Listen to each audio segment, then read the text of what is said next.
Good morning all, it's a happy Wednesday. It's a bit of a rainy one, but it's a happy Wednesday. This week's talk is titled, If Your Goal is to Stop Taking Things Personally, then follow what is in our talk this week.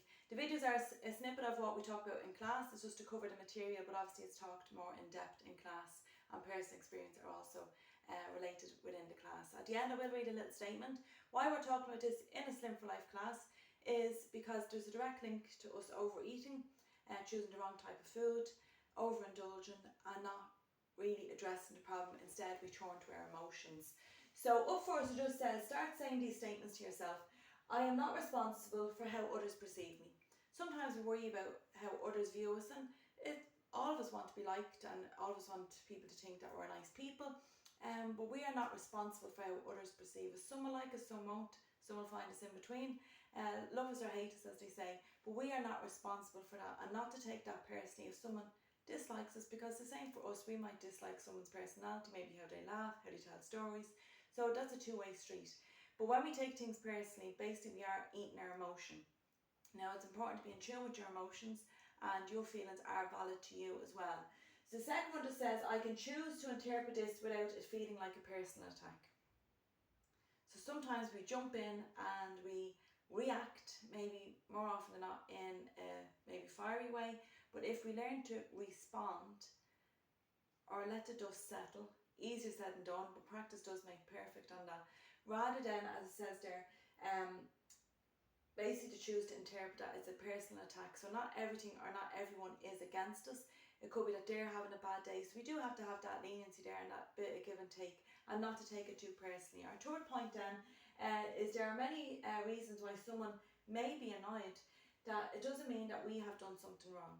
We could just be in the wrong place at the wrong time, unfortunately, but it doesn't mean that we've done something wrong. I can see it at the school. Some mornings mommies say hello, sometimes they don't. I'm probably the same, because they're just too focused and zoned in on other things that you just forget. But I'm aware now that that could be seen as not saying hello or maybe being rude on a certain morning, but as it does say, there are many reasons why someone or people can be annoyed, but it doesn't necessarily mean that we have done or said something wrong. Next then it just says, I can ask for clarification.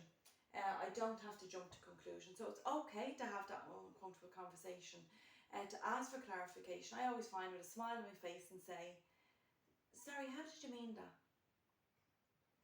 Let the dust settle. Let the pause after the sentence. Say with a smile. Nobody's out for argy-bargy, but it's good for you to get clarity, rather than you wondering all day, I must have said something, must have did something wrong with that person, and then maybe walking on eggshells around them the next time. So to ask for that clarity, and then if there is something that can be discussed and it can move on, and you're not left wondering about it and maybe eating the wrong type of food that day because it is a trigger for you. Next then it says, I don't need to prove myself in every conversation. So we live in a world where most people listen. They don't actually really listen, they're just waiting for us to finish the conversation so that they can come in maybe with their opinion or different things on the conversation. So we don't have to prove ourselves. Sometimes I just love sitting back and letting everyone else talk. It's nice to do that. We don't have to jump in and have a bit to say about everything. It's nice to have that calm as well, because again, that's when we can feel that there's a personal attack on us, our opinions or our values as well. It says, their words are a reflection of their own experiences, not of my own shortcomings. So we sometimes take on other people's reflection. We feel that it reflects badly on us. I know in my younger life I would have had a lot of that. I would have felt that someone else's behaviour reflected badly on me, and people would view that was me, even though it wasn't me doing or saying these things. But I would take it that it was reflection, and people would think bad of me. Everyone stands on their own 2 feet when they come of a certain age, and we have to allow them to do that. It doesn't mean it's a shortcoming of ours. Next sentence says, I can handle discomfort, this moment will pass. So have those uncomfortable conversations. It will be uncomfortable, but rather than do the typical Irish thing, lift the rug up, brush it all under, and then we're suppressing our feelings, and one day it happens like a volcano.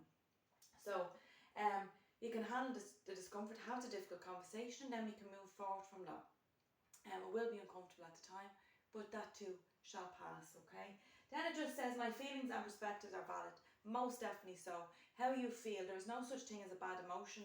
Even if we're angry or sad, that is not a bad emotion, because it's how we feel in that moment. But we have to learn maybe new ways of handling our emotions rather than turn to food or let things eat us from the inside. That's really important, to start tackling the emotion rather than eating our emotion. Then it just on, there's a couple of different pointers in the talk. I might not be able to see it there in the video. It says, why do I take everything so personally? So you might say words to yourself like, why am I so sensitive? Why do I take things personally?